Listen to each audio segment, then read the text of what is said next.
you to my subs and viewers of my videos from time to time. I had the liberty of answering some more questions, so I'm going to get right down to it.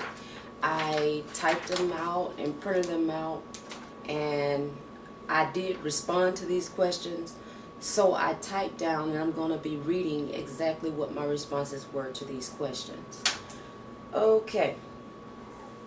The first couple of questions I have not responded to. This will be the first time I'm responding to these two. So I don't think it really matters what order they are in, as long as I get going. Okay, here goes. The first question asks, do you or would you date outside your race? Yes, I have dated outside my race.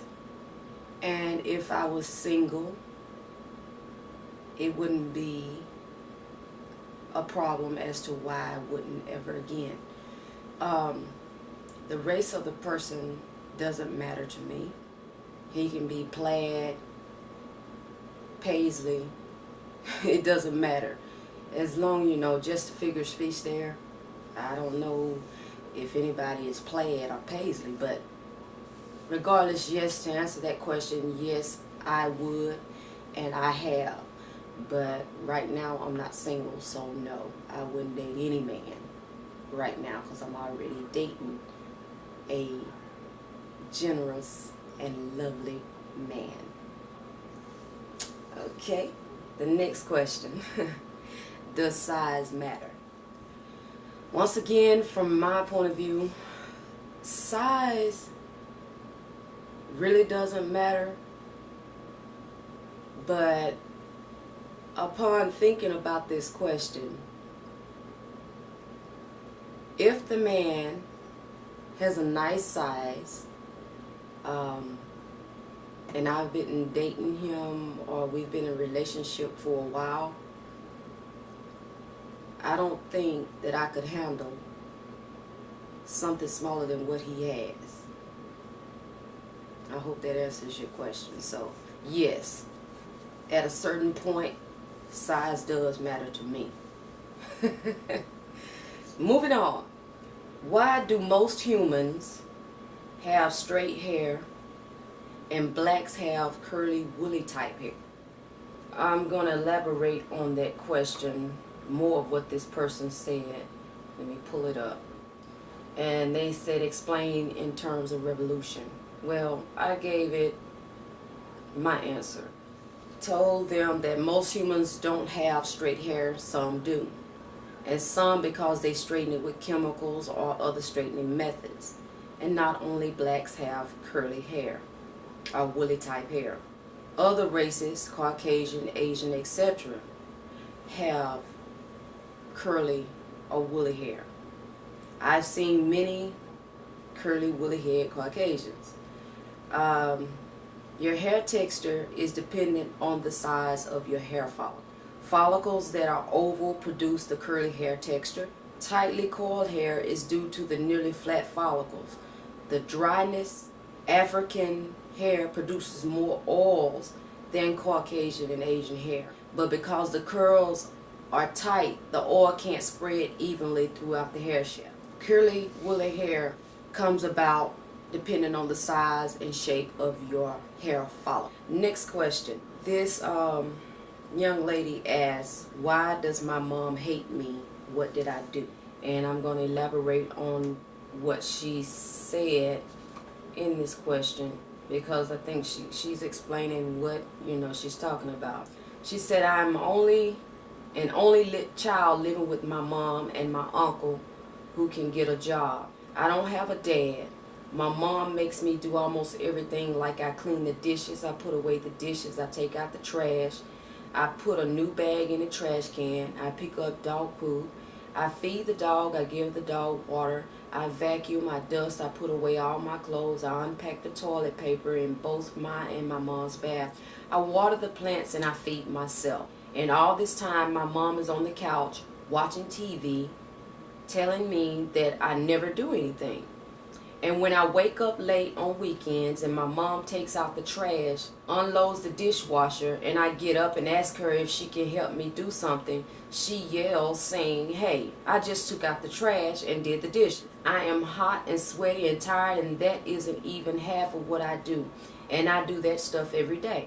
I've even heard her talking to some of my friends' parents saying, "I don't know what I would do with 2 children. I already have enough problems with my one." My mom yells at me when I don't know how to do something. She hits me before because I said I didn't believe in God.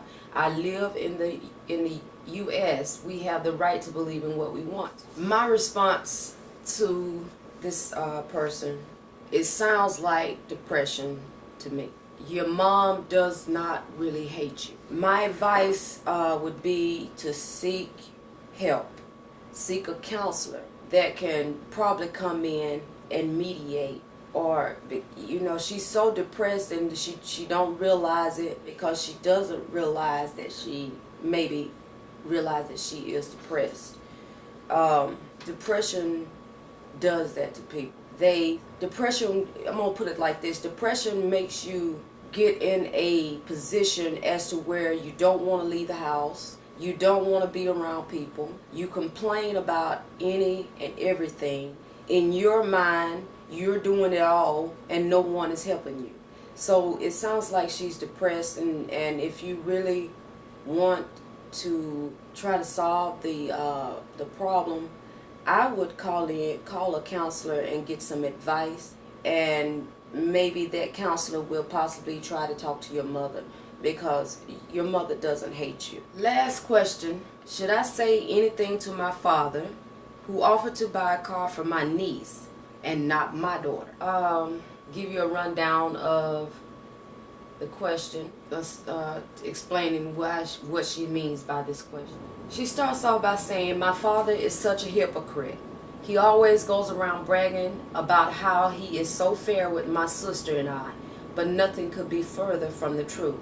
My parents have always helped my sister with her kids and never helped me. They would do it in a sneaky way. They never mentioned it, but then my sister would brag about it to me. Now my sister told me that he offered to buy a car for my niece if she broke up with her boyfriend. My husband and I worked our backs off in order to help my daughter buy a 10-year-old car that we just bought a month ago. I know that my sister is in a much better financial position than us to buy her daughter a car. Should I say something to him? Please help, because I feel very aggravated now." My response, and I'm going to read this because I typed it all out as my response for that question. No, I wouldn't say anything to him. Most time parents do things because they feel that one is more responsible than the other, not that he favors her more than you. You have a husband, which is help. Your sister is basically a single mother. Boyfriends are not always support. Even though her financial status may be better than yours, that doesn't mean she is more responsible with those finances. If I am to assume, I bet you have always displayed how responsible and well achieved you are, and this is why he doesn't feel that he needs to help you, or that you need his help. Whereas your sister probably displays a sense of irresponsibility and neediness and bad decisions. As the old saying goes, a closed mouth never gets fed. I would not complain about what he does for her, but if you need help from your father, never hesitate to let him know that you need help. He doesn't know if you never show it or ask for help. Lay your pride aside sometimes, people, if you need help.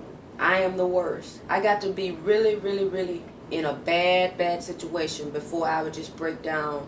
And I really don't then, the way that it comes out that I need help is a person asks me what's going on, or, that's when I'll say what I'm going through and they offer to help me. And it takes me a minute to actually accept that help. And I found that it has a lot to do with pride.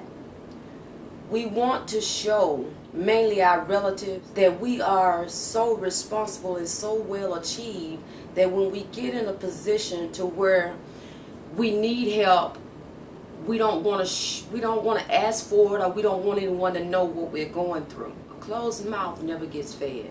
Always, always, if you are in dire need, seek help. Don't sit around like I have done and waddle in your troubles. Try to ignore your troubles. That's where depression starts.